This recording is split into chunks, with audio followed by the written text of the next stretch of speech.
안녕하세요. 오마이TV 시청자 여러분, 오연호입니다. 3월 3일 금요일 밤 오연호의 대선 열차 지금 여러분과 함께 출발합니다. 오늘 민주당 대통령 선거 경선 후보 토론회가 처음으로 열렸습니다. 오늘은 라디오 토론회였죠. CBS 라디오가 주최를 해서 오후 6시부터 8시까지 120분간 진행되었는데요. 저는 페이스북 라이브로 쭉 지켜봤습니다. 여러분들은 어떻게 보셨습니까? 120분이 후딱 지나가더군요. 그리고 조금 아쉬웠습니다. 후보들이 자신의 정견 혹은 공약을 충분히 이렇게 좀 설파할 수 있는 시간이 역시 부족하구나. 120분으로 부족하구나. 이런 생각을 하게 되었습니다. 그래서 오연호의 대선 열차가 있지 않겠습니까? 오늘의 대선 열차는 문재인 캠프의 홍종학 정책본부장님을 모시고 문재인 후보의 일자리 공약 등 주요 경제 사회 분야 공약을 집중적으로 다뤄보도록 하겠습니다. 안녕하세요, 본부장님. 네, 안녕하세요. 네. 그리고 이제 의원님으로 우리 다창에 오마이TV에 많이 출연하셨는데 오늘은 문재인 캠프의 정책본부장으로 모셨습니다. 네. 반갑습니다. 고맙습니다. 네.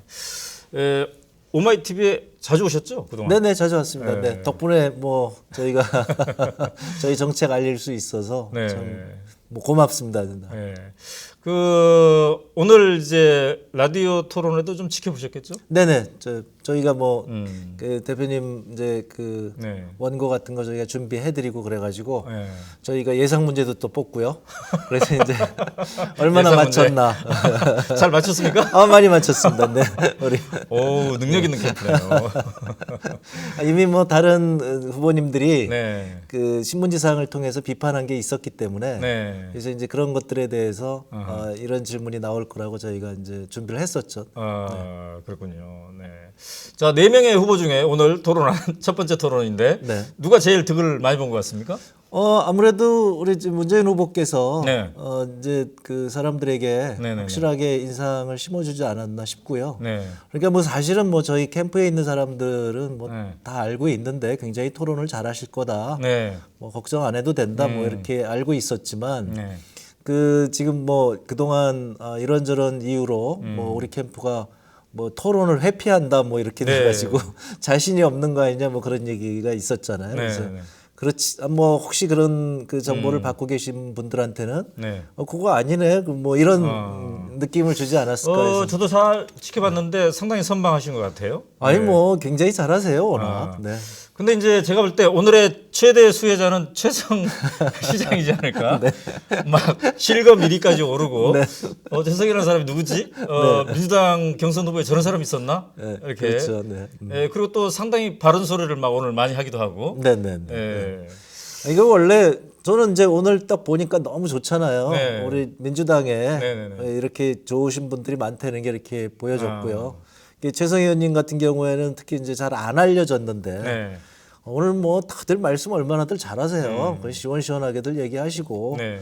최성 의원님도 뭐 우리는 알고 있죠. 고양시장 하시고 계시지만 그렇죠. 네, 워낙 그 뭐 오랫동안 정치를 하셨고 그러니까 능력이 있는 분이라는 걸 알고 있었는데 네. 이제 대중들에게는 이제 처음이니까 아마 깜짝 스타가 되셨을 것 같습니다. 이제 오늘 토론 내용 중에서도 뭐 공공 일자리 등 몇 가지 공약에 대한 얘기가 나오긴 했습니다만 시간이 적다 보니까 찔끔찔끔 언급할 수밖에 없었던 것 같은데 오늘 이제 홍종학 정책본부장님 모시고 우리가 자세히 얘기를 할 텐데요. 여러분도 이 토론에 함께 참여할 수가 있겠습니다. 물론 이제 유튜브 댓글이나 페이스북 라이브로도 참여할 수 있지만 카카오톡 아이디 우리가 늘 알려준 이 제 어깨 위에 있는 카카오톡 아이디 이거 오마이TV 3355 오마이TV 영문 3355 이 아이디로 접속하시면 저희랑 함께 얘기를 할 수가 있겠습니다. 오늘도 변함없이 짱돌님이 이 대선 열차의 출발을 환영해 주셨습니다. 네, 반갑습니다 하고 인사를 했는데요. 여러분 많이 함께 참여해 주시면 좋겠습니다. 카카오톡 아이디 오마이TV 3355이고요. 오늘은 별다른 전화번호는 없고 이걸로 주로 여러분들이 함께 참여하시면 좋겠습니다. 자, 오늘 이제 토론회도 있었습니다만은 여론조사도 하나 발표가 됐더군요. 자, 우리 화면 하나 띄워볼까요? 오늘 갤럽 여론조사 결과 네네. 같이 한번 보도록 하겠습니다. 문재인 후보가 34%, 이 안희정 후보 15%, 안철수 9%, 이재명 8%, 황교안 8%, 유승민 1% 이렇게 되었네요. 자, 다음 장 추세를 좀 볼까요? 문재인 후보가 그저께 그 리얼미터에서 35%가 넘었던데요. 이것도 이제 35% 가까이 갔네요. 네. 34%까지 이 상승세, 꾸준한 상승세를 지금 유지를 하고 있고 안정적인 대세론을 유지를 하고 있거든요. 반면에 안희정 후보가 한때 2주 전에는 22%까지 올랐는데요. 지금은 15% 하락하고 있습니다. 지난주에는 1%만 하락했는데 이번에는 상당히 많이 무려 6%나 하락한 게 오늘의 이 갤럽 여론조사의 가장 핵심이라고 볼 수가 있겠습니다. 뭐 다른 후보들은 큰 차이가 없어 보이고요. 오늘 이제 토론회도 있었습니다만 이 갤럽 여론조사도 보면서 사람들이 안희정 후보가 좀 더 세게 좀 유지해서 문재인 후보를 긴장시켜줘야 되는데 너무 이 하락세가 빨라서 이거 혹시 민주당 경선이 긴 빠지는 거 아니야? 이런 생각하는 사람도 있을 것 같습니다만 물론 문재인 캠프에 계시니까 뭐 상당히 이제 안도의 대세 때문에 좀 기뻐할 수도 있겠습니다. 어떻습니까? 맞습니다. 한쪽에서는 네. 이제 좀 저희가 좀 편안한 감도 있고요. 한쪽에서는 그동안 이제 안희정 지사님께서 네. 사실은 중도층에 있는 그러니까 우리 당의 그동안 무관심층 네. 이런 분들이 이제 관심을 가지고 우리 당 경선을 지켜보고 또 경선에 많이 참여하게 하는 네. 그런 일종의 뭐 흥행을 굉장히 도움이 됐다고 보겠죠. 네. 그런 면에서는 조금 아쉬운 면도 있고요. 그런데 네. 뭐 안희정 지사님 저희는 뭐 긴장을 늦추지 않고 있습니다. 안희정 지사님의 저력이 있기 때문에 네. 언제든지 또 치고 올라올 수 있다. 네. 그래서 이제 저희는 하여튼 뭐 저희 캠프에서는 뭐 전에도 그랬습니다만은 긴장을 늦추지 말고 네. 우리 문재인 후보의 장점을 계속 좀 잘 알려가자. 그렇게 노력하고 있습니다. 네. 그리고 오늘 이제 특징 중에 하나가 저 추세도 추세지만 민주당 지지층 중에서 문재인 후보의 선호도는 지난주보다 더 올라갔더군요. 60%에서 65%로 오른 반면에 안지사에 대한 선호도는 지금 3주간 계속 하락하고 있어요. 24%에서 20%, 14%로 이렇게. 이게 이제 민주당 네네. 지지자들 사이에서의 선호도입니다만 이런 거 봤을 때 안지사가 좀 더 선전을 해야 되지 않을까. 전체 판을 생각하는 사람들은 그런 생각도 있는 것 같은데 안타깝게 오늘 토론을 보니까 오늘 추가 포인트를 그다지 많이 얻은 것 같지는 않구나. 이런 게 대체적인 평 같고요. 저도 이제 그렇게 느끼긴 했습니다. 자, 어쨌든 판이 이러하기 때문에 대세론을 안정적으로 지켜가고 있기 때문에 이제 이 캠프로서는 문재인 캠프로서는 더 어떤 무게감을 느끼고 책임감을 느끼겠습니다. 그렇습니다. 뭐 저희는 뭐 그동안도 그랬지만 네. 이번 지금 사실은 이제 굉장히 국가가 어려운 상황 아니겠습니까? 특히 네. 이제 경제도 굉장히 어렵고 네. 요즘 뭐 사실 경제 얘기할 겨를이 없어서들 그런데요. 네. 네. 생활이 굉장히들 이제 어려우신데 지금 사실 무정부 상태가 지금 지속이 되고 있고요. 네. 이런 상황이기 때문에 네. 뭐 저희는 다른 어느 캠프보다도 사실 책임감을 좀 많이 느끼고 여기 빨리 안정시킬 수 있는 네. 그런 우리가 모습을 갖춰야 되지 않겠느냐 그렇게 지금 노력을 하고 있는 거죠. 네. 자, 윤토리님이 홍종학 전 의원님 너무 반갑습니다. 장명숙님도 반갑습니다. 그다음에 카카오톡으로 LKH님 유일하게 좋아하는 홍종학 의원이다. 왜 유일하게 좋아하십니까? 고맙습니다. 왜 유일하게 좋아하세요? 많은 사람을 골고루 사랑해 주세요. 차기 경제부 장관, 차기 경제부 장관으로 LKH님이 이미 지명을 했네요. 늘 제 마음에 있습니다. 정권 교체되면 세상을 바꾸듯 경제를 바꿔주세요라고 이렇게 얘기를 해 주셨습니다. 자, 언제부터 캠프에 함께 하게 됐죠? 초기 1월 달인가요? 예, 1월 중순쯤 됐어요. 그러니까 지난번에 그 일자리 공약 발표할 때쯤 제가 이제 그때 합류를 하게 됐습니다. 그래서 지금 한 달포쯤 됐네요. 네. 아, 그렇군요. 네. 자, 그러면 지금 정책본부장이신데 네. 이게 정책본부장의 역할이 뭔가요? 그래서 저희가 지금 이제 우리 문재인 대표님께서 그 사람 욕심이 많으셔가지고요. 예, 그러신 것 같아요. 저도 지난번에 깜짝 놀랐는데 네. 뭐 많은 거 아니냐 그랬더니 뭐 10,000명은 필요한데 무슨 얘기냐 뭐 이렇게까지 얘기를 하셔서 이제 저도 놀랐는데 그러니까 사람 욕심이 많으셔가지고 그동안 그러니까 사실 그 굉장히 많은 분들이 지금 저희를 도와주시고 계시고요. 이제 그러다 보니까 이거를 어떻게 관리하느냐가 뭐 그런 게 문제가 됐겠죠. 그러니까 여태까지는 저희 캠프는 그러니까 뭐라 그럴까 그냥 비서실 체제로 그냥 후보 그 개인 일상만 이렇게 보태 도와드리는 이런 체제였다가 이제 송영길 본부장님 어제 여기 나오셨죠. 그래서 송영길 총괄본부장님 오시면서부터 이제 캠프의 모습을 갖췄지만 아직도 그렇게 크게 옛날처럼 이렇게 캠프의 전체 모습을 갖춘 건 아닙니다. 반면에 이제 저희가 정책 같은 경우에는 저는 이제 지금 와서 보면 신의 한 수라고 생각하는데 국민성장이라고 하는 연구소가 있고 거기 900명의 이제 교수님들이 계시고요. 그럼 꽤 오래됐죠? 네네. 근데 뭐 작년 뭐 하반기서부터 시작됐으니까 거기서 뭐 며칠 전에 이제 그 대표님한테 그동안의 연구 성과 1000페이지에 달하는 연구 성과를 전달하는 그런 행사도 가졌습니다. 그리고 또 김대중 노무현 정부 때 장관하시던 분들이 모여서 10년의 힘이라고 하는 거긴 뭐 경륜이 아주 대단하신 분들이죠. 그래서 그런 또 그 그룹이 있고요. 그다음에 뭐 외교팀은 외교팀대로 저희가 뭐 아그레망이라고 이렇게 이름 져가지고 그 하나의 팀이 또 있고요. 그다음에 군 장성 출신들 모여서 또 팀이 있고요. 이분들이 이제 다 저희를 도와주시고 이분들 말고도 또 개인적으로 후보를 도와주시는 뭐 나중 가면 이제 특보단이라고 해서 나올 건데 이런 분들도 또 계시고요. 그래서 외부에 도와주시는 분들이 굉장히 많고요. 저희 캠프는 이제 저희 그 캠프 이름이 더문 캠이지만 또 두 번째 이름은 열린 문 캠프입니다. 열린 문. 그래서 열린 문 캠이라서 지금 저희는 그냥 캠프가 이렇게 열어놓은 텐트라고 그럴까요? 그래서 그런 분들이 이제 텐트에 와서 모여서 정책 도와주고 뭐 이거 도와주고 저거 도와주고 그리고 또 자기 자리로 돌아가시고 또 이제 빠졌는데 더불어 포럼이라고 또 문화계를 비롯해서 각계 직능 계신 분들이 지금 굉장히 많이 도와주시고 계시거든요.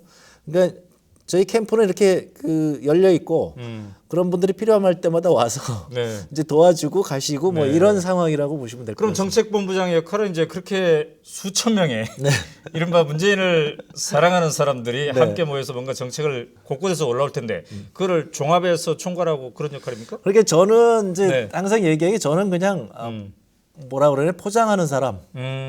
그래서 이제 저희 문재인표 정책이니까 문재인표 정책에 맞게끔 이제 라벨 붙이고 이런 거를 한다 이렇게 생각하시면 될 것 같습니다. 그러니까 그렇군요. 이제 각국의 각지에서 이렇게 국민성장에서 이미 정책이 다 만들어져 있어서 그 정책을 기본으로 해서 그동안 이제 민주당이 내세웠던 공약들 이런 것들은 이제 학자분들이시니까 이제 좀 빼놨더라고요.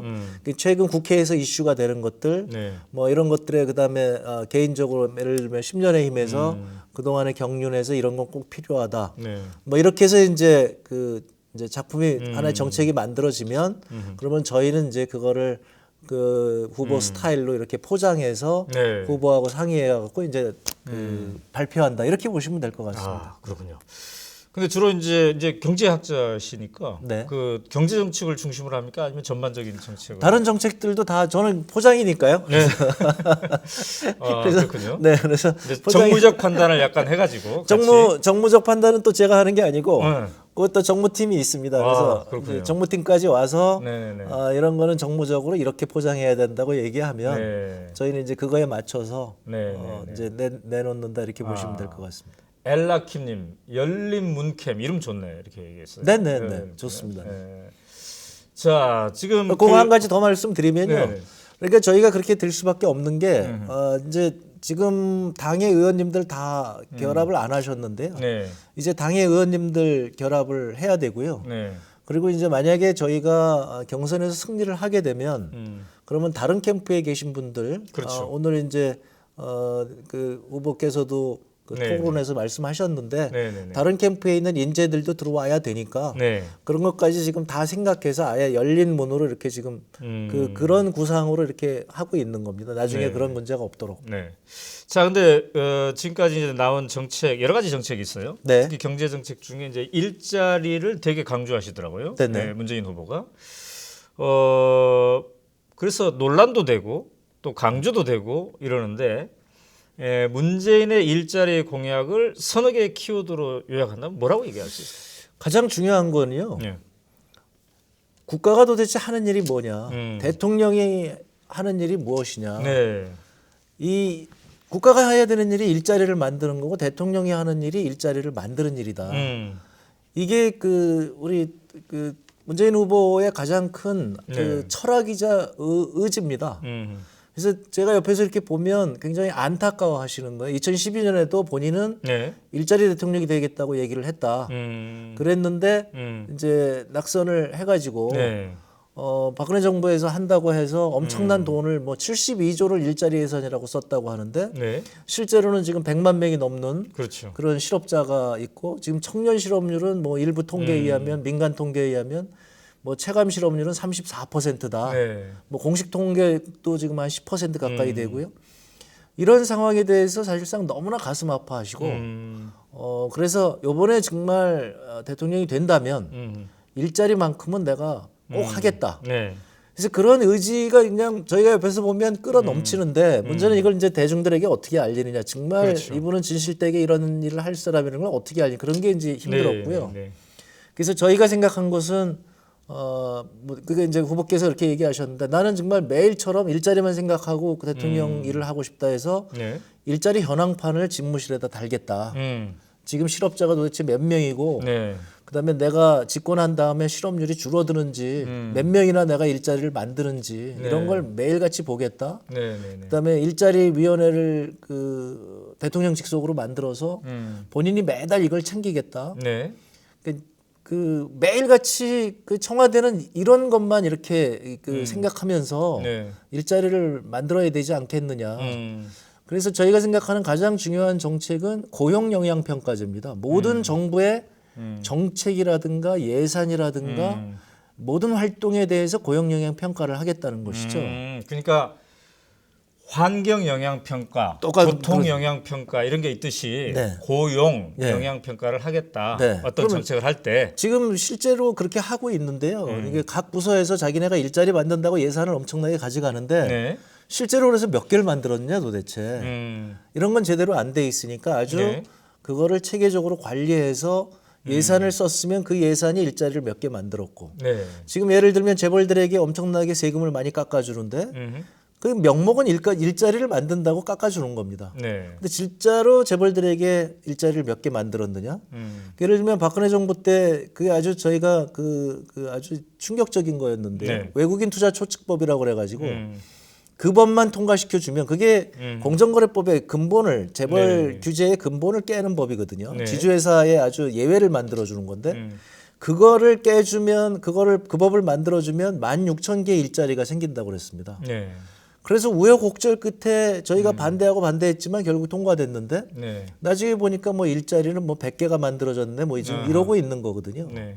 그러니까 이런 일들이 다시 있으면 안 되겠다. 그러니까 정말로 일자리를 만들기 위해 법이 바뀌어졌으면 네. 일자리가 만들어져야 되고 그렇게 우리가 모든 국가의 일들이 진행돼야 된다는 그 후보의 강력한 의지죠. 네.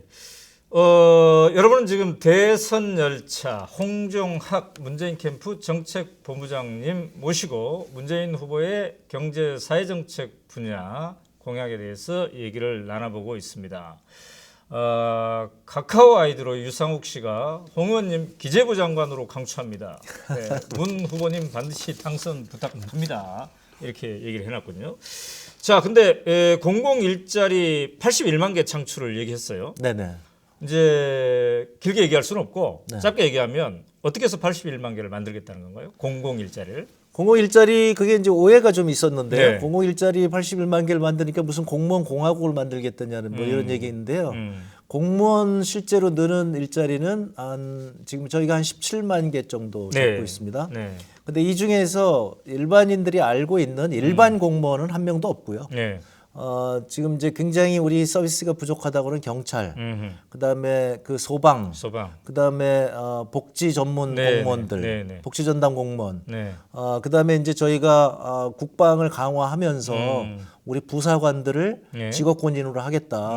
그래서 이런데 채용하는 이런 거 해가지고 대개 한 17만 명쯤 됩니다. 그다음에 나머지의 경우에는 사실은 이 말씀을 먼저 드려야 되는데요. 우리나라가 지금 공공 서비스가 부족한 나라라는 거죠. 맞습니다. 그러니까 그 공공 서비스, 복지 체계도 제대로 안 갖춰지고 이런데 일자리를 이제 늘리겠다. 그러니까 이분들은 사실상은 공무원은 아닙니다. 그런데 이제 예를 들면 우리가 지금 그 국공립병원을 짓겠다고 하는 건데, 그럼 국공립병원을 짓게 되면 그러면 이제 많은 뭐 의사분들, 간호사분들 이런 분들이 이제 고용이 되겠죠. 그럼 거기서 일자리가 생길 거 아니겠습니까? 특히 이제 복지 쪽에서도 저희가 지금 치매 국가 책임제 이런 거 얘기를 했고, 그다음에 보호자 없는 병원 이런 걸 얘기를 하니까 이제 그쪽으로도 많은 사람들이 필요로 할 거고요.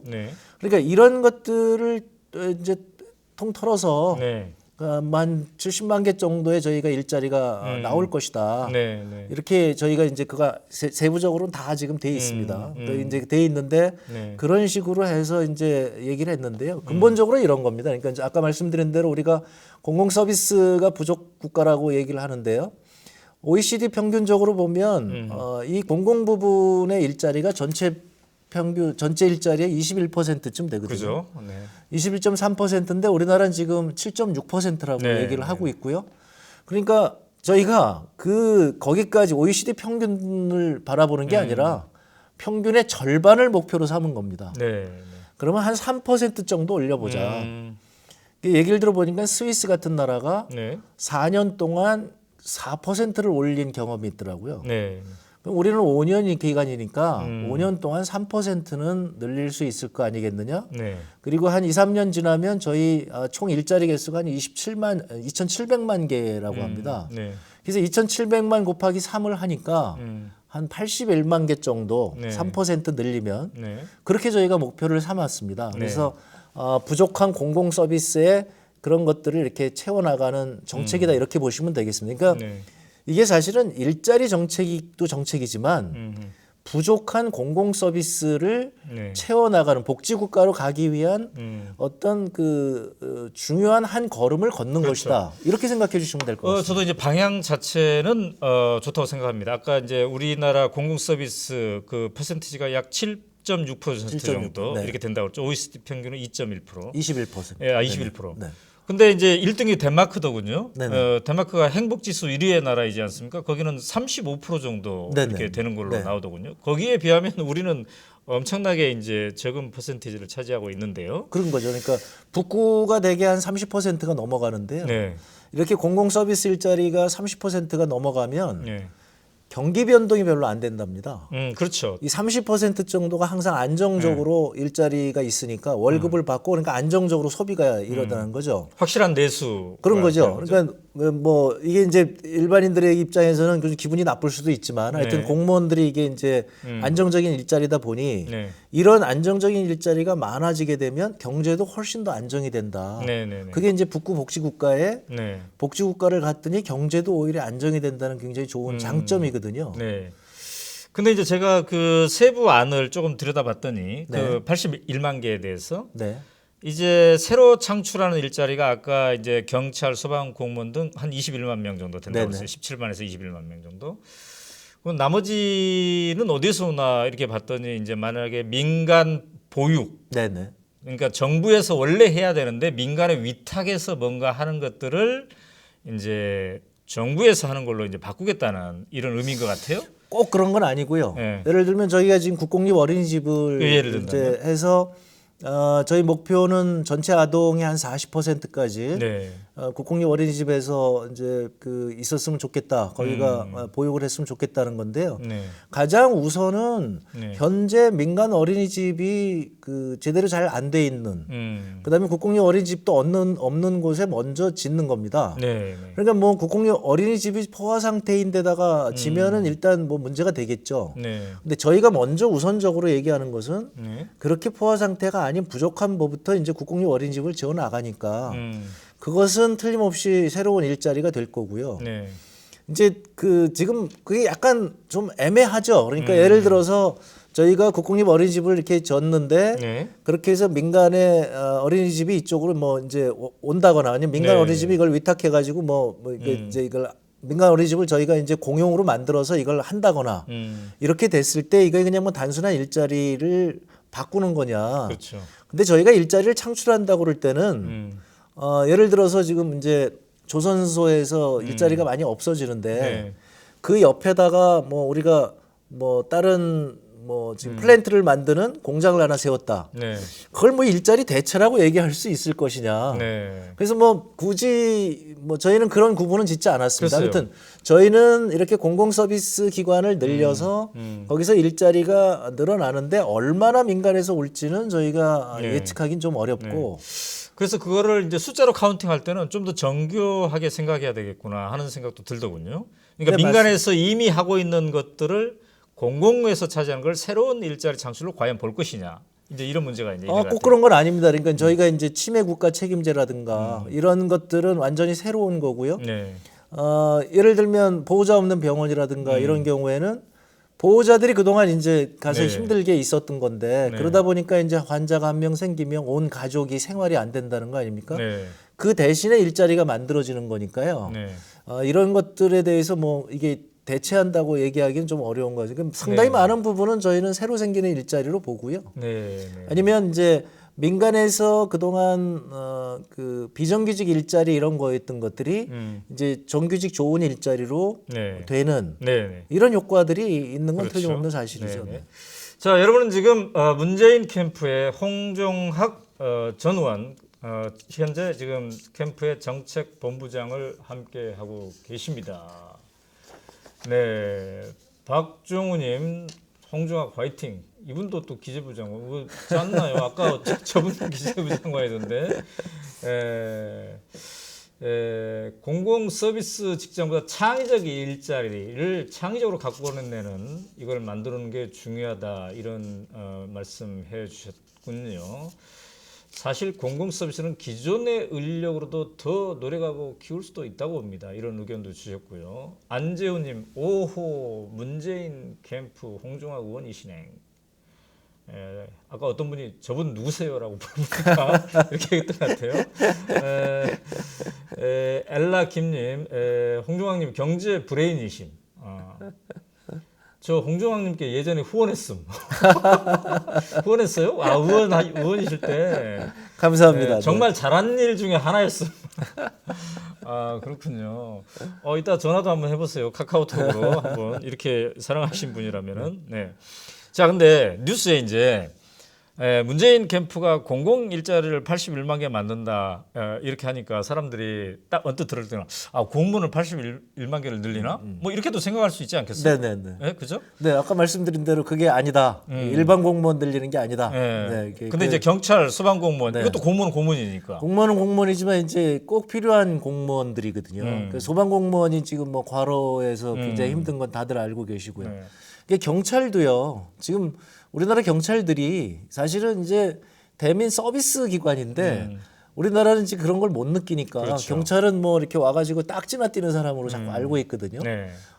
이제 그런 게 아니고 저희가 이제 굉장히 중요한 것 중에 하나가 자치경찰제를 지금 공약으로 내세우고 있습니다. 그래서 네. 경찰이 이제는 자치경찰이 되어서 서울시 경찰이 만들어지는 거죠. 그러면 이제 서울시에서 필요할 때 예를 들어서 필요하다 그러면 지금도 뭐 밤길 가는데 이렇게 도와주고 이러는데 네. 이런 것들을 경찰이 하는 거죠. 이제 그런 서비스를 하는 경찰들은 아마 더 많이 필요하지 않을까. 네. 자, 어쨌든 이제 공공 일자리 그러니까 현재 우리나라에서 지금 공무원이 되고 싶어하는 사람들의 실태에 대한 생각을 해보게 됩니다. 막 네. 노량진에서 이수, 삼수, 재수 막 그렇죠. 이게 네. 사수하고 막 이런 젊은이들이 많지 않습니까? 네. 근데 이제 그들에게 왜 공무원 되려고 하냐 보면은 네. 어떤 뭐 사명감도 있지만 안정적이고 또 주변에서 권해서 뭐 이런 얘기도 많이 한단 말이죠. 어찌 보면은 이렇게 너나 할 것 없이 막 공무원이 돼야 된다고 생각하는 이 풍토 자체가 우리나라 이 일자리 환경이 왜곡되어 있지 않나 이런 걸 지금 보여주는 것 같기도 합니다. 네. 네. 그러니까 우리 청춘들이 자기가 하고 싶은 곳에 마음대로 가서 일을 해도 안전할 만한 그런 사회 상황이 돼야 되지 않을까 싶기도 한데 그런 부분에 대해서는 어떻게 생각하십니까? 지금 공공일자를 얘기하셨으니까 지금 막 공무원 시험에 너나 없이 달려드는 이 풍토랑 연계해서는 어떻게 생각하세요? 이건? 그러니까 이제 그게 이제 저희가 생각할 때 좀 안타까운 일이고요. 네. 그러니까 이제 그 사실은 그 다른 일자리들이 너무나 이제 어렵기 때문에 네. 그러니까 어떤 분이 예전에 그렇게 얘기하시더라고요. 예전에는 네. 그 심지어는 그 교육대학 나오신 분들도 네. 이제 선생님 안 할 거다. 나 졸업하면 네. 사범대학 나오고서도 나는 뭐 대기업에 들어갈 거다. 뭐 네. 나는 뭐 딴 거 할 거다. 막 이랬는데 네. 지금은 거꾸로 이제 모두 다 그 이렇게 교직에 가려고 하는 네. 이런 것들이 그동안 얼마나 바뀌었는가를 얘기를 해주는 거고요. 그래서 저희가 생각하는 것도 가장 중요한 것은 지금 뭐 전 세계가 4차 산업혁명 시대라고 얘기를 하고요. 네. 젊은이들이 그런 쪽으로 많이 가야 되는 거죠. 그래서 그런 게 안 됐다고 하는 것이 그건 너무나 저희가 안타깝게 생각하는 거고요. 네. 제가 국회에 있을 때도 이 박근혜 정부의 정책이 잘못되었다, 무슨 창조경제 이런 거 얘기하면서 네. 그 한 번 실패하면 다시는 일어나지 못하게 무슨 연대보증제 이런 거 계속 내버려 두고 있느냐, 네. 이런 거 폐지하자. 그런데 그런 건 폐지 안 하더라고요. 네. 그러니까 저희가 이번에 얘기할 때도 우리 또 문재인 후보께서 굉장히 그 아주 그 뭐라 그럴까요? 아주 중점적으로 생각하는 게 네. 김대중 정부 때의 벤처붐을 다시 한번 일으켜 보겠다. 음. 그러니까 이렇게 해서 젊은 사람들이 자유롭게 창업하고 그리고 자유롭게 창업하면서 만약에 실패를 하더라도 네. 다시 재개할 수 있도록 그런 장치를 만들겠다. 그 중에 굉장히 중요한 게 하나 복지거든요. 네. 그러니까 실패를 하더라도 애들 학교 보내는데 지장이 없도록. 지금은 뭐 사업하다가 실패하면 애들 학교 보내기 어렵잖아요. 네. 그러니까 다들 아니 뭐 나 하나 잘 되려고 애들 뭐 학교도 못 보내면 어떻게 돼? 이런 상황이지 않습니까? 그래서 이런 쪽으로 저희가 엄청나게 그 이제 투자를 하겠다 네. 하는 것은 뭐 투자도 하고 제도도 바꾸고 뭐 이런 얘기를 저희는 하고 있습니다. 그래서 지금 어제 같은 경우에도 저희 ICT 행사를 또 한 번 했고 네. 저희 문재인 후보께서 뭐 하여튼 정부가 한다 그러면서 자꾸 이런 게 규제가 있어서 안 되는데 네. 공인인증사고 액티브 X만큼이라도 정말 네. 제대로 한번 고쳐보겠다. 그거에 대해서 반응이 좋더군요. 어제 이제 그 얘기했더니 그냥 젊은 사람들이 그렇게 반응이 좋을지 네. 저희도 예상을 못했는데 바로 그런 거를 하겠다는 거죠. 그래서 네. 그동안 이게 이제 저희가 생각할 때는 이게 적폐다. 그런 규제들, 그런 잘못된 것들이 우리나라의 젊은 사람들이 이렇게 자유롭게 뭐라 그럴까요? 마음 놓고 이렇게 자기가 원하는 직장을 가지 못하게 하는 네. 이런 것들이다. 네. 네. 저 같은 경우는 또 제가 이게 얘기가 길어지면 안 되는데 하여튼 제가 국회에 있을 때 맥주법 바꿨잖아요. 네. 그래서 이제 수제 맥주가 저 덕분에 지금 이렇게 그런 굉장히 거예요? 활성화됐는데 요새 너무 많이 팔리고 있던데. 잘 그러니까 팔리고 있던데. 그게 저희가 이제 갑갑한 게 뭐냐면 네. 규제 완화를 한다고 그렇게 규제 완화를 하지만 바로 이런 젊은 사람들이 지금 창업하고 이러는데 굉장히 많이 하고 있는 이런 데에 대한 규제는 안 푼단 말이죠. 네. 아마 제가 이제 생각할 때는 문재인 후보가 대통령이 되신다면 네. 바로 이렇게 중소기업을 옥죄는 그래서 대기업 때문에 이렇게 커나가지 못하는 네. 이런 규제가 아마 대대적으로 없어지지 않을까. 그러면 지금 말씀하신 대로 젊은이들이 네. 새롭게 창업을 한다거나 네. 뭐 저희는 대기업들도 일자리를 더 많이 늘리라고 얘기를 합니다. 그러니까 그런 면에서 일자리가 많이 늘어날 거라고 기본은 생각합니다. 아까 제가 언급했던 덴마크, 제가 이제 덴마크를 여러 차례 가봤기 때문에 왜 행복지수 1위인가 해서 가봤기 때문에 좀 언급을 하게 되는데 거기는 공무원 시험 자체가 없더군요. 그리고 공무원을 막 서로 되려고 네. 이렇게 하지를 않아요. 네. 그 얘기는 뭐냐면 다른 분야도 가고 싶은 사람들이 다양하게 다른 분야를 갈 수 있으니까 한쪽으로 쏠리지 않는다는 얘기인데 바로 그래야 되지 않을까 싶어서 아까 이제 질문을 드려봤고요. 근데 이제 이런 공공 일자리 얘기를 지금 집중적으로 우리가 하고 있지만 사실 근로 환경, 근로 시간 이것도 굉장히 중요하지 않겠습니까? 일자리의 질을 따지는데. 네. 근데 우리가 우리 시청자들도 다 이제 너무 잘 알려져 있지만 OECD 중에 네. 우리가 노동 시간이 길기 뭐 멕시코랑 1, 2위를 계속 다투고 있단 말이에요. 네네. 도대체 이렇게 되어 가지고는 안 될 것 같은데 이렇게 오랫동안 일하지만 창조 경제도 안 되고 생산성도 높이지 않고 있다면은 어떤 방법을 해야 우리가 노동 시간을 좀 줄이면서도 생산성을 높일 수 있는 그런 환경을 만들어야 될 텐데 문재인 캠프에서 이런 거에 대해서 한 고민은 좀 하고 있나요? 어떻게? 그러면 이거는 네네. 뭐 저희뿐만 아니라 네. 그동안 그 진보 진영의 노동과 관련된 분들은 다 공감을 하고 있고요. 네. 그래서 이런 문제는 지금 다른 후보들도 다 비슷하게 내고 계셔요. 거의 네. 이거는 뭐 우리 공통 공약 같은 거고요. 그렇죠. 민주당의 공약이었고요. 근데 이제 그 많은 분들이 아마 기억 잘 못하실 건데요. 네. 주 5일제가 된 게 2004년입니다. 그렇죠. 그때 2004년에 참여정부에서 주 5일제 한다 그러니까 네. 그러면 뭐 노동 일자리가 노동이 없어서 우리나라가 망한다는 둥 걱정을 많이 했죠, 보수 언론이. 굉장히 뭐 기업들 이러면 다 뭐 외국 간다는 네. 둥 뭐 이랬습니다. 그래서 저거 하면 안 된다. 지금 어떻습니까? 네. 지금 아무 문제가 없고 그렇죠. 생산성은 오히려 더 오르면 올랐지 네. 그게 떨어진 건 아니거든요. 그러니까 저희가 생각할 때는 지금 저희가 동남아 쪽에 그런 비숙련 노동자들하고 경쟁하는 때는 이미 훨씬 지났거든요. 네. 저희가 임금을 훨씬 많이 받습니다. 동남아보다. 네. 그렇죠. 그런데도 계속 그렇게 그 임금 경쟁을 하려고 그러면 그럼 우리 임금 떨어뜨리는 수밖에 없고요. 그거는 네. 생활이 안 되는 거고요. 그러니까 저희가 생각할 때는 우리가 동남아에 있는 그런 노동자들보다 2배, 3배의 생산성을 가지는 수밖에 없다. 그럼 그렇게 하려면 네. 공부를 많이 해야 되는 거죠. 음. 그럼 공부를 많이 하고 많이 쉬고 이런 것들이 이제 그 뭐라 그럴까요? 우리 그 교육을 많이 받고 네. 이런 것들이 지금 필요할 때지 우리가 동남아처럼 그냥 계속적으로 아침부터 밤까지 일하는 이런 것으로는 네. 한국 경제의 미래는 없다는 것이 저희의 기본적인 생각입니다. 그래서 저희도 지금 공공 부분부터 시작해서 네.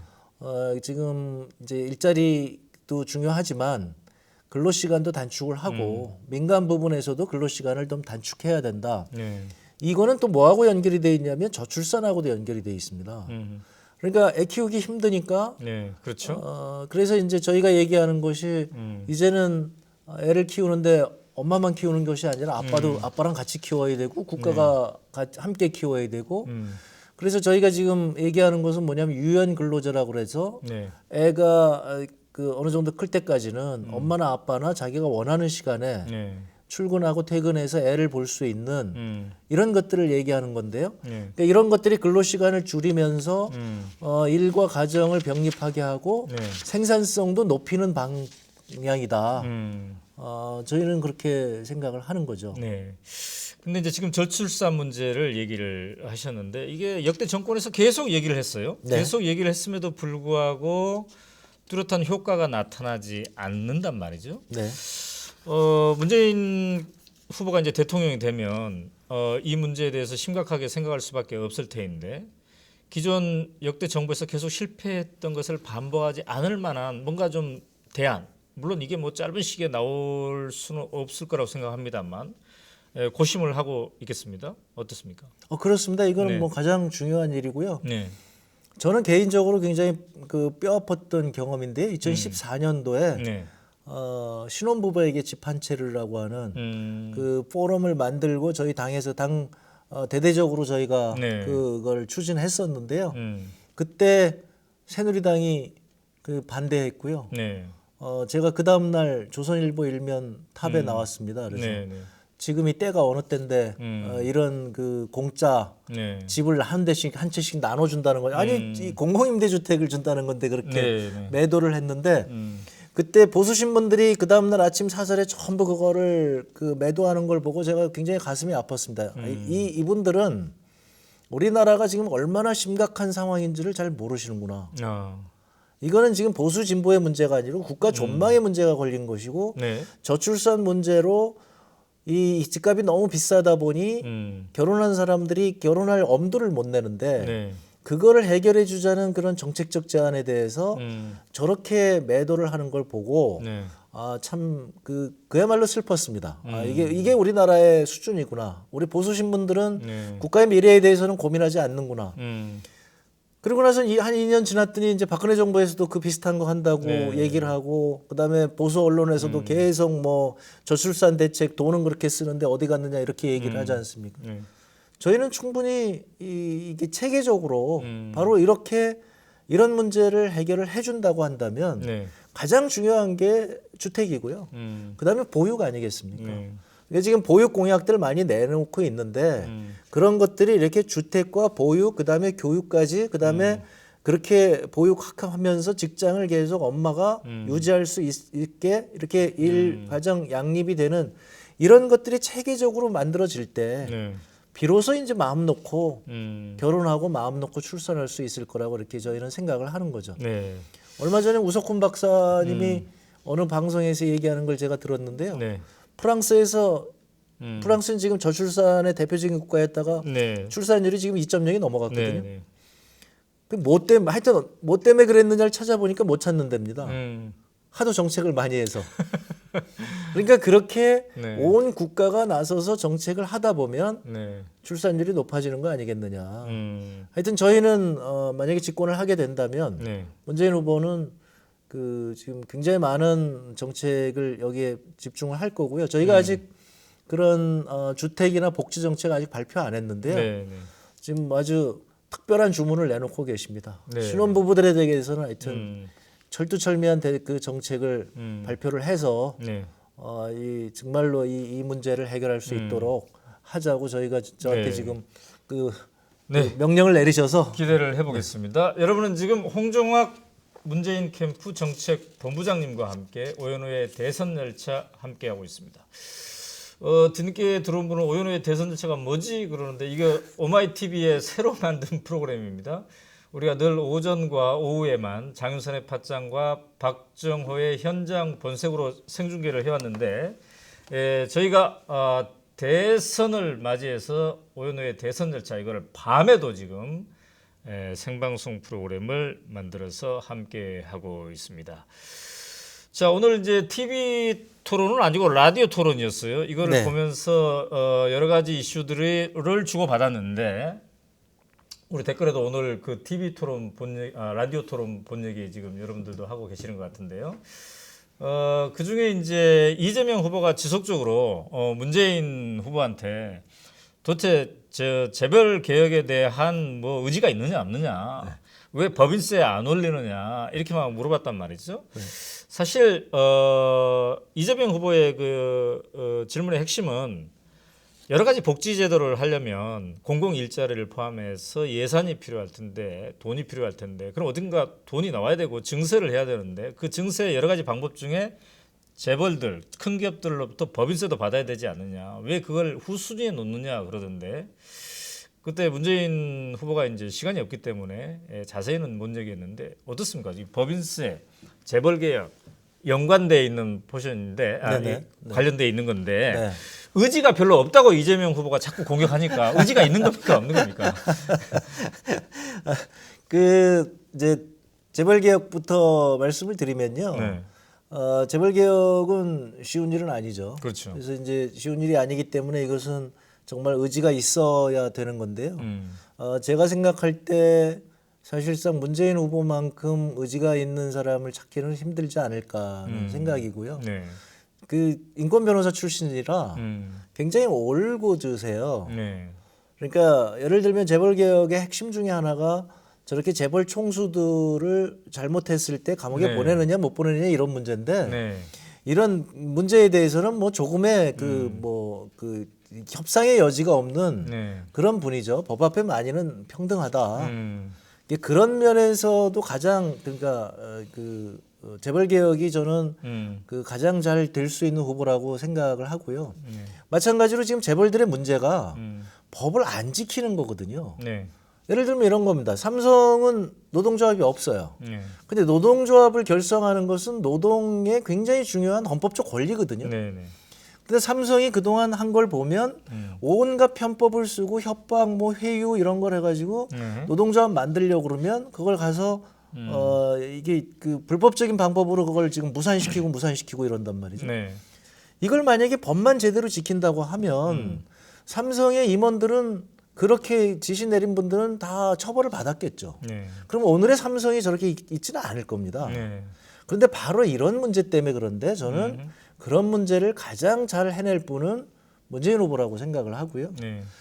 이 또 문재인 후보께서 그동안 그 김종인 대표를 사실 모셔왔는데 네. 그 김종인 대표님의 그 경제민주화, 재벌 개혁의 그 의지를 높이 사서 이렇게 네. 모셔온 거 아니겠습니까? 네. 네. 지금 그래서 저희 그 공약도 김종인 대표님이 내세운 그런 상법 개정안들이 지금 다 들어와 있고요. 네.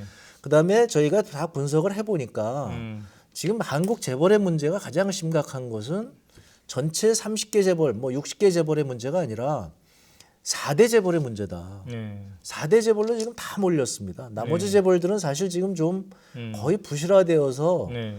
지금 한진해운도 그렇고 뭐 이런 것처럼 거의 지금 구조조정을 해야 되는 이런 상황이라서 여기가 뭐 경제력을 뭐 남용한다 이런 것을 보기 좀 어려운 거거든요. 그러니까 저희는 경제적 충격을 최소화하면서 안정적으로 재벌 개혁을 하기 위해서 네. 이 4대 재벌에 집중을 하자. 그런 방안도 이미 발표를 했고요. 기본적으로 저희의 그 얘기는 재벌은 이제 세계 시장에 나가서 4차 산업혁명 경쟁을 해야 되는 것이고 네. 골목 상권에 침투하는 거, 중소기업 괴롭히는 거, 네. 이거는 반드시 막자. 이런 것들이 다 법을 준수하지 않아서 그런 거거든요. 저희가 내세운 것 중에 범부처 을지로위원회라는 걸 저희가 내세우고 있는데 네. 이게 사실 굉장히 강력한 겁니다. 이렇게 법을 안 지키는 것을 범부처가 공통으로 들어가서 네. 중소기업의 그 이익을 침해할 때 그런 얘기를 들어주겠다는 거거든요. 골목상권에 침투할 때 네. 이것이 법에 맞느냐 안 맞느냐는 것을 저희가 가려주겠다는 거거든요. 저희가 민주당에서 을지로위원회 해가지고 지난 3년간 4년간 열심히 다녔는데요. 그분들 얘기가 그거거든요. 한국엔 법도 없냐. 법에 분명히 안 되게 돼 있는데 어떻게 우리 얘기는 들어주지 않냐. 저희 생각에는 바로 이것만 확실히 한다고 한다면 재벌 개혁 저는 틀림없이 될 거라고 생각을 하고요. 네. 이제 그 세금 문제는요. 이재명 시장님께서 본인이 그렇게 얘기를 하셨거든요. 네. 대한민국에 돈이 없는 게 아니다. 도둑놈이 많아서 그렇다 이렇게 맨날 얘기하시잖아요. 네. 네. 그러니까 돈이 없는 게 아니라 그 돈을 잘못 써서 그런 것이고 이명박 정부에서 지금 그 재정 적자가 100조 원이 났거든요. 네. 그 지금 와서 보니까 4대강이 22조 원. 그리고 나서 강물은 썩어들어가고 네. 그다음에 자원회계 한다고 지금 손실 난 게 지금 16조 원 났는데 지금 또 난답니다. 네. 네. 그다음에 박근혜 정부가 재정 적자가 150조 원이 났습니다. 내년까지 지금 150조 원이 날 거, 금년까지 150조 원이 날 거라고 그러는데 네. 이 어마어마한 돈을 사실상 재벌들에게 퍼주다시피 한 거거든요. 네. 일자리 만들라고. 네. 근데 재벌들은 일자리 안 만들고 그거를 그냥 전부 재벌의 금고에다가 이렇게 쌓아놓고 있으니까 엄청난 사내 유보 자금이 지금 쌓여진 거죠. 네.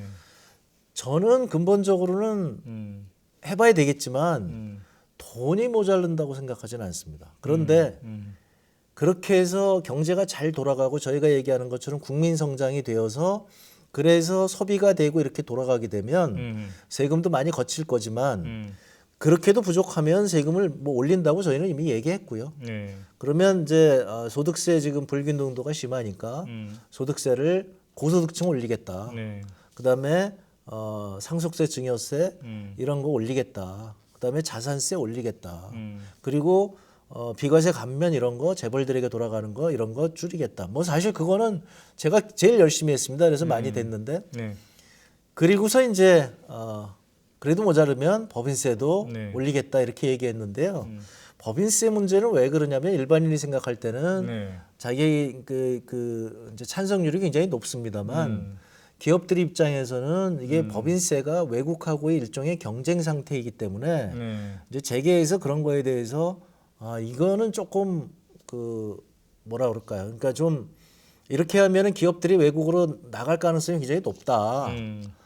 저희는 뭐 그렇게 생각은 안 하지만 그런 기업들의 얘기도 좀 받아들여서 우리가 재원이 충분하지 못한다고 한다면 기업들도 여기 동참을 해야 되는 거 아니겠느냐 해서 올리겠다는 얘기는 했습니다. 단지 순위가 좀 뒤에 가 있다는 것일 뿐이죠. 자, 여러분은 지금 홍종학 전 의원님, 문재인 캠프의 정책본부장님과 함께 하고 있습니다. 최대감님, 홍종학 의원님 옛날에 라디오 애청자였습니다. 이번에 중요한 직책 기대하겠습니다. 한때 라디오 진행했었죠. 네. 그래서 이렇게 한 것 같습니다. 굉장히 오래됐는데. 굉장히 오래됐는데 말이죠. 네. 김준현님, 공공서비스 일자리 팍팍 늘려주면 좋겠어요. 근데 실천을 잘 하시기 바랍니다. 이렇게 얘기를 했고요. 전세권님이 지금 요즘 지금 어제 오늘 뉴스와 관련한 질문을 했네요. 그 사드 문제 때문에 지금 중국이 지금 단체 개인 한국 관광을 전면 금지하겠다는 충격적인 뉴스가 뜨지 않았습니까? 물론 사실 이거 이제 어제 그 송영길 총괄 본부장님이 와서 다 이제 얘기했던 건데요. 이렇게 그래서 경제 침체에다가 관광업체까지 지금 비명을 올리고 있는데 어떠세요? 어떻게 해야 됩니까? 막 이렇게 걱정을 하셨네요. 아까 사드 문제에 대해서 분명하게 좀 말씀을 하시던데 말이죠. 어제 송영길 본부장도 얘기했는데 한마디 뭐 하실 말 있습니까? 아니면 패스하시겠습니까? 아닙니다. 근데 저는 제가 말씀드리는 것은 뭐냐면요. 정부는 이렇게 반응하는 정부여야 되거든요. 국민들이 이게 문제가 있다고 얘기를 하면 그럼 그거에 대해서 얘기를 듣고 이거 정말 문제가 심각하구나. 그러면 가서 그 문제를 어떻게 해결할지를 이게 대책을 만들어야 되는데 그렇죠. 지금 이 정부 그다음에 이제 새누리당 지금 뭐 자유한국당 됐는데요. 그다음에 뭐 바른정당 됐는데 여기에 문제는 국민들이 이렇게 아우성을 하더라도 그냥 신경을 안 쓰는 거예요. 그러니까 메르스 때도 그랬고 지금 AI도 그렇고 지금 구제역이 나도 그렇고 아니 구제역이 났으면 이건 지금 이렇게 AI가 저 정도 됐으면 우리 농민들 지금 국가 비상사태 아닙니까? 이거야말로 정말 가서 그러면 정부가 열심히 가서 해야 되는데 이런 거에 대해서 처리를 안 하는 거죠. 관광객이 줄어든다고 얘기를 하면 그러면 이 관광객들을 그러면 보전을 하기 위해서 어떻게 해야 되느냐. 그러니까 근본적으로 이런 거에 대해서 생각을 하지 않고 이 사드에 대해서 결정을 내렸다고 하는 것이 저희는 이제 그게 굉장히 문제가 심각하다는 거고요. 그러니까 절차적 문제가 그러니까 그런 것까지 논의가 되는 게 국회의 장인데 국회에는 그냥 뭐 통보만 하고 이런 방식의 국정 운영 이런 것은 이제 중단되어야 된다는 얘기죠. 진행을 하다 보니까 벌써 10시 26분이 되었습니다. 자, 문재인 후보는 이제 지난 4년 전인가요? 5년 전인가요? 2012년 대선에서도 도전을 했죠. 안타깝게 이제 실패를 했습니다만, 근데 그때도 정책을 막 만들었을 거 아니겠습니까? 그때 정책을 만들고 또 공약에 대한 평가도 하고 왜 패배했나 뭐 민주당에서 평가도 하고 이렇게 했는데 어떻습니까? 지금 정책본부장이신데 지금의 정책을 만들면서 전에 5년 전에 4년 전에 만들었던 이 정책도 한번 보고 비교 검토도 해보고 뭐 이런 일도 합니까? 어떻습니까? 그런 거 하죠. 지금 정책 저희가 얘기할 때 4년 전 정책도 다 그 부분에 대해서 보면서 그때 이런 얘기를 했구나. 때로는 그때 보면서 야 그때도 정책 참 잘 만들었구나. 저희 일자리 정책 보니까 그때 일자리도 정책도 아주 잘 돼 있더라고. 그래서 그때도 일자리 정말 이렇게 우리가 했었구나. 그래서 이제 기억도 좀 새롭고요. 근데 이제 제가 생각할 때는 다른 거 보담도요. 후보 본인이 공부를 너무 열심히 하셔요.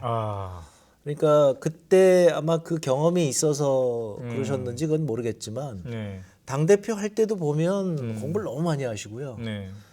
그 바로 그것 때문에 이제 국민성장이라고 하는 저런 연구소를 만든 것 같아요. 그게 이제 지금에 와서 보면 이제 신의 한 수라고 보여지는데요. 네. 정책을 뭐 이게 갑자기 이렇게 탄핵 사태가 벌어졌음에도 불구하고 저희는 그때 이미 거의 정책이 만들어져 있는 상황이니까 네.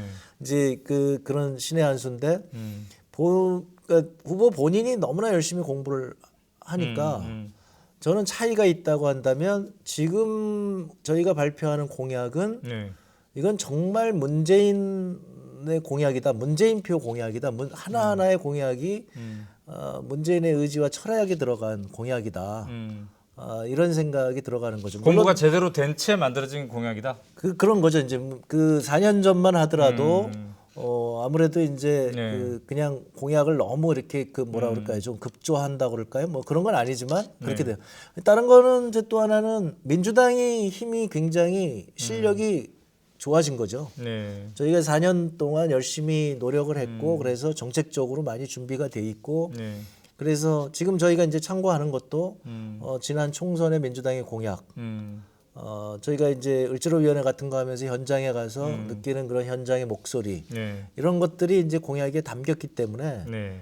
훨씬 더 지금 저희 이제 튼튼하고 네. 문재인의 목소리가 많이 반영된 그런 공약이다고 이렇게 생각을 하시면 될 것 같습니다.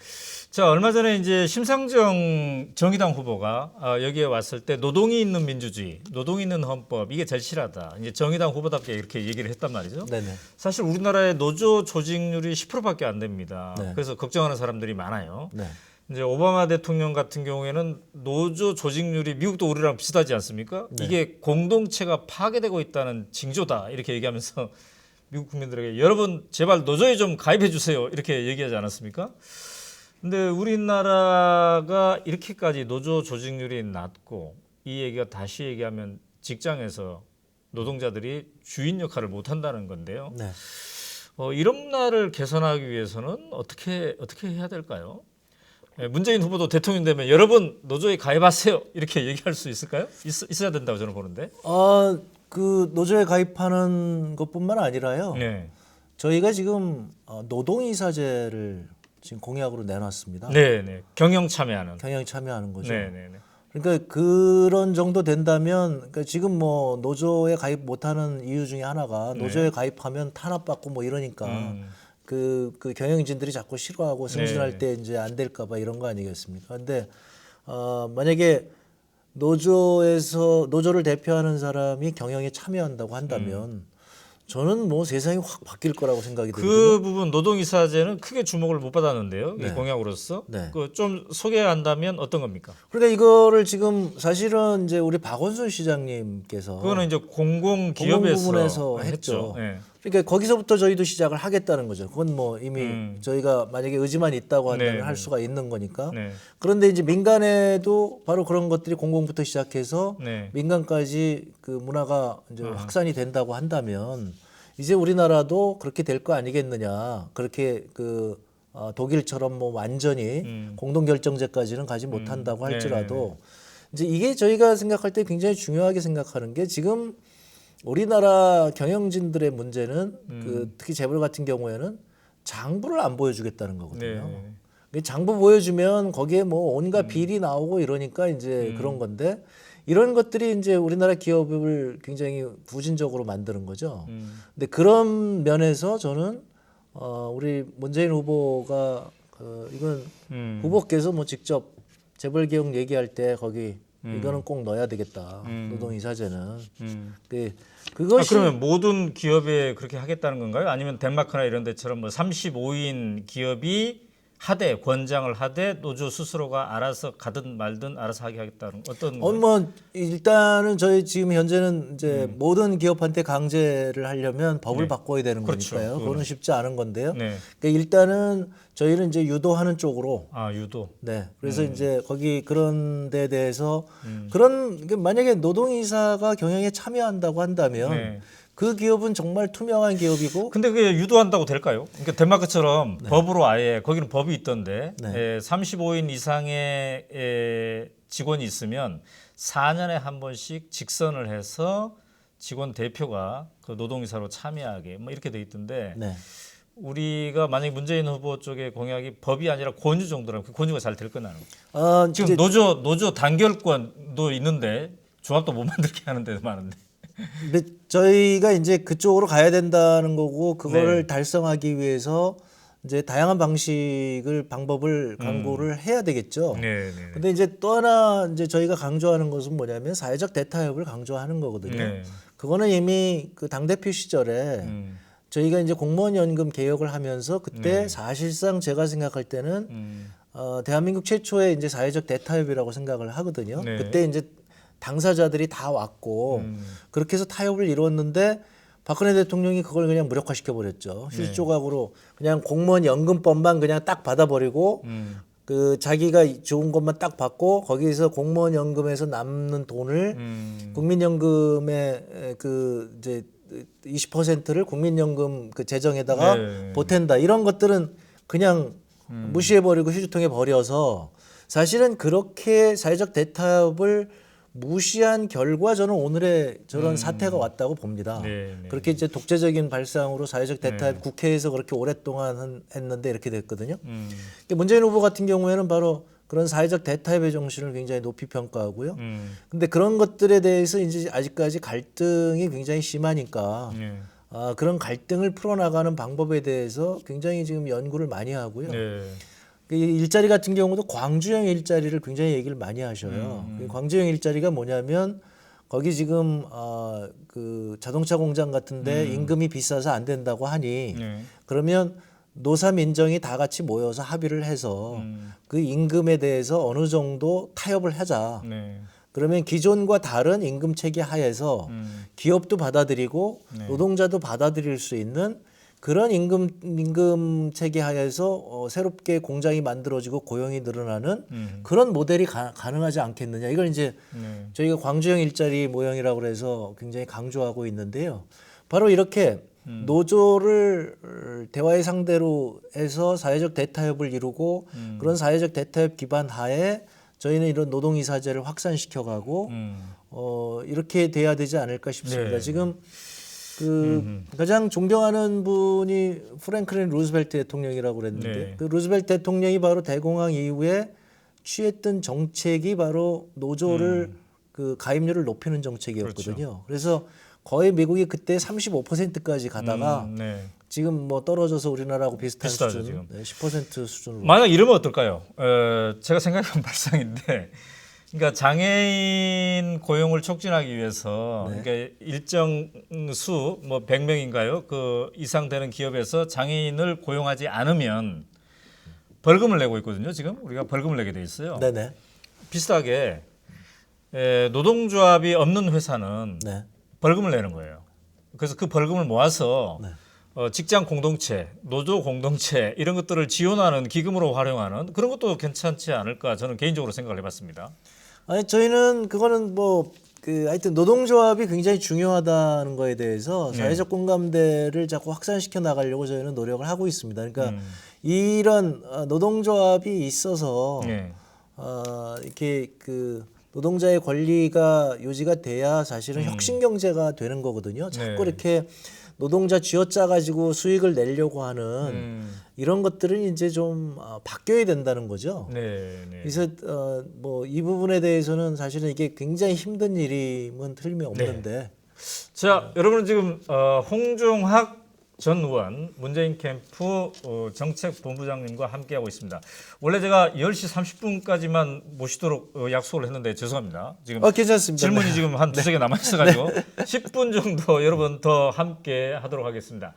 이 지선님 홍종학 전 의원이시네. 참 말씀 잘하시고 젠틀한 분이다. 보니까 젠틀해요 지금 보니까. 자, 그런데 말이죠.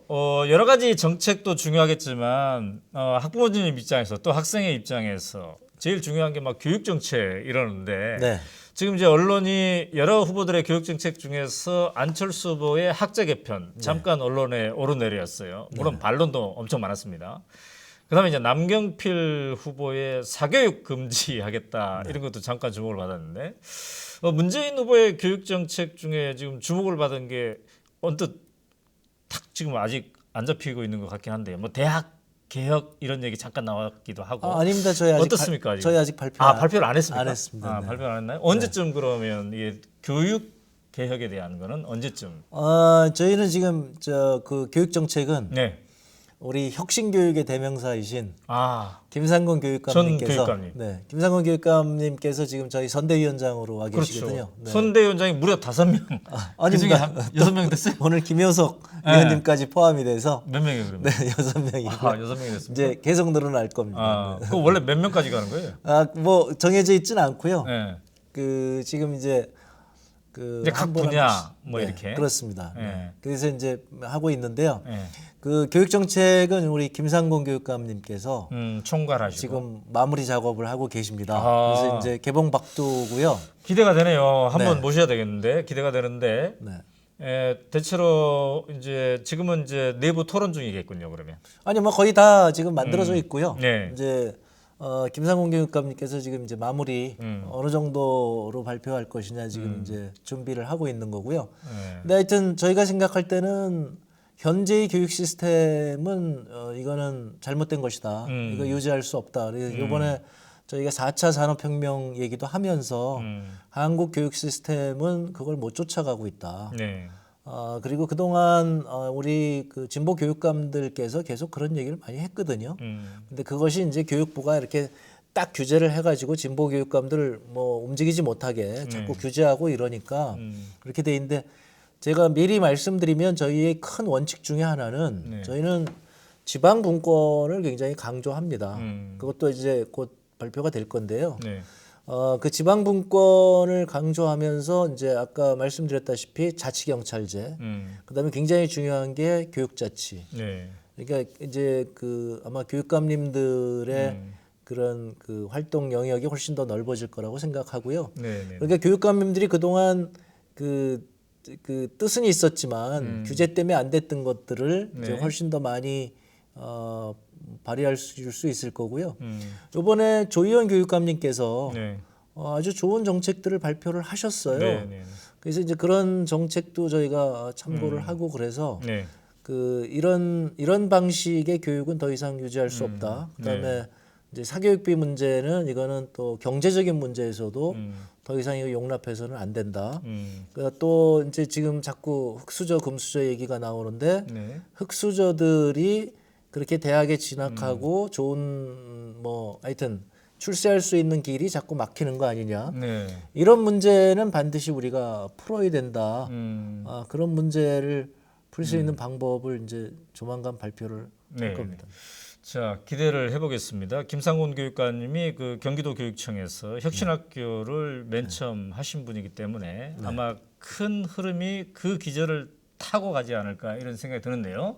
자, 카카오 아이디로 PJH님이 질문했습니다. 공약 체크리스트를 만들어서 분기별로 대통령 공약 이행 상황을 체크하고 여론을 수렴해서 그에 따른 책임을 지게 하는 법률을 제정하면 어떤가요? 그렇게 하라는 건데 법률까지는 제가 잘 모르겠습니다. 어쨌든 이런 정신이 필요하겠네요. 그럼요. 아까 그 문재인 대통령 되면 집무실에 일자리 상황판을 만들겠다라는 게 바로 그런 얘기인 것 같은데. 그럼요. 이 초심이 그대로 유지가 잘 되면 좋겠습니다. 자, 이제 마지막 질문을 해야 될 시간이 되었습니다. 그런데 말이죠. 문재인 후보가 되면 정권 교체가 된 건 맞다. 그런데 과연 세상이 어디까지 달라질까? 옛날에 김대중 정부, 노무현 정부 돼봤지만 세상이 그렇게 많이 달라졌나? 과연 진짜로 뭐가 달라졌나? 이렇게 생각하는 사람들이 또 적지 않은 것 같아요. 어떻습니까? 지금 정책 공약을 쭉 이제 만들어 가고 있는데, 이 정도 되면 문재인이 집권하면 세상이 달라지겠구나 이런 생각이 좀 드십니까? 어떻습니까? 아마 확 달라질 것 같고요. 확 달라진다. 네, 그러니까 그동안 이명박 박근혜 정부 9년 동안 너무 암흑의 시대에 우리가 지내왔기 때문에 아마 그 차이를 크게 느끼실 것 같고요. 저는 딴 거보다는 이번에 이제 촛불에서 그거를 이제 느끼는데요. 정말 위대한 국민 아닙니까? 저는 그때 촛불할 때 제가 그 주말에 가끔 나가서 지금은 못 나가는데 그 저희 같이 단체 하시는 분들이랑 이제 청소했거든요. 그 100만 명이 모여서 그렇게 평화롭게 집회를 하고 네. 그리고 쓰레기 하나 없이 그렇게 싹 치우고 나가는 건 이건 정말 역사적인 일인 거죠. 네. 그러니까 이런 그 촛불 시민들의 그런 뭐라 그럴까요? 그런 그 의지가 있기 때문에 저는 세상이 바뀔 거라고 믿고 네. 있고요. 네. 저는 사실은 그것을 언제부터 느꼈냐면 지금 문재인 지지자 중에 상당 부분이요. 저희 그때 제가 그 디지털 소통 본부장 할 때 네. 당대표 시절에 그때 온라인으로 10만 명 그 입당한 적이 있었거든요. 그렇죠. 제가 그분들이 참 궁금했어요. 이분들은 도대체 어떤 분들일까? 예. 누구도 답을 주지 않아서 입당 수기도 받고 그랬는데 그 입당 수기에 저는 굉장히 놀라운 얘기가 그 반복이 되고 있었는데요. 네. 그 얘기가 뭐냐면 나는 그냥 이렇게 살겠다. 나는 더 이상 희망이 없는 것 같다. 네. 근데 우리 아이들을 이렇게 살게 할 수는 없을 것 같아서 내가 입당한다. 이런 분들이 굉장히 많았어요. 네. 네. 저는 그게 바로 문재인의 지금 문재인 지지의 상당 부분이라고 생각을 하고요. 네. 그런 열망이 음. 저는 세상을 바꿀 거라고 생각을 합니다. 그러니까 뭐 문재인 개인뿐만 아니라 네. 그 문재인을 지지하는 분들이 음. 세상을 바꿀 거라고 저는 네. 믿고 있습니다. 네. 장돌님이 질문했어요. 근데 문재인 후보 캠프에는 총 인원이 몇 명 있어요? 어제 총괄본부장한테 우리가 물어보기도 했습니다. 자기도 잘 모른다고. 하도 여기저기에 많이 흩어져 있어가지고. 네. 아니, 그러니까 저희 캠프는 뭐 이게 네. 그 비서실이 조금 더 확장된 수준이고요 지금. 예, 예. 예, 그리고 외부에 많습니다 이제 외부에. 장돌님 조금만 기다려 주세요. 다음 주에 우리가 그 이 대선 열차를 문재인 캠프로 가서 그 야근자들하고 이렇게 함께 해볼 생각이에요. 그때 문재인 캠프의 그 구석구석을 이렇게 함께 보여드리도록 하겠습니다. 네. 자, 여러분도 아시다시피 우리가 6일날 월요일이죠. 월요일 오전 10시부터 오마이TV 주관이죠. 민주당 경선위원회가 주최하고 오마이TV가 주관하는 그리고 국민TV랑 팩트TV도 함께 공동 주관하는 그런 후보 토론회가 두 번째 토론회죠. 이제 바로 이 자리에서 이렇게 열립니다. 다음 주 월요일 오전 10시 여러분 함께 해주시면 감사하겠습니다. 오전 10시 하기 때문에 장윤선의 팟짱 시간이죠. 우리 장윤선 오마이TV 방송국장이 진행을 할 거고요. 저는 그날 밤 9시 30분에 월요일 날 다시 여러분을 찾아뵙고 그 TV 토론 뒷이야기하고 또 다른 대선 이야기로 함께 하도록 하겠습니다. 이제 금요일 밤이네요. 오늘 여러분 대선 열차 오늘 홍종학 본부장님하고 함께 하셨는데 뭔가 정권 교체가 되면 확실히 달라진다고 했으니까 그 꿈을 가지시고 편안한 주말 하면 좋을 것 같고요. 또 내일 촛불 집회가 있죠. 오마이TV는 내일 촛불 집회도 변함없이 계속 중계를 하도록 하겠습니다. 오늘 홍종학 본부장님 모셨는데 마지막으로 지금 해외에서도 시청하고 계시고 네. 국내에서 시청하시는 우리 시청자들께 인사 한마디 하시죠. 네. 오마이TV 시청자 여러분, 이렇게 뵙게 돼서 너무 반가웠고요. 저는 꿈을 꿔봅니다. 문재인 후보가 대통령이 된다면 우리는 호남과 영남에서 동시에 뭐 충청도도 마찬가지고 그다음에 전국에서 골고루 지지를 받는 최초의 대통령을 만나게 되는 겁니다. 저는 그 때가 벌써부터 기다려지고요. 그런 최초의 대통령이 만들어지기를 저는 고대하고 있습니다. 우리도 이제는 그 위대한 촛불 시민들도 이제는 그런 대통령 한번 가질 때가 되지 않았나 저는 생각을 해봅니다. 우리 다 같이 그런 대통령을 만나기 위해서 함께 노력했으면 좋겠습니다. 네, 고맙습니다. 네, 오늘 나와주셔서 감사하고요. 네. 함께 해주신 시청자 여러분 편안한 주말 보내시기 바랍니다. 감사합니다. 네, 고맙습니다.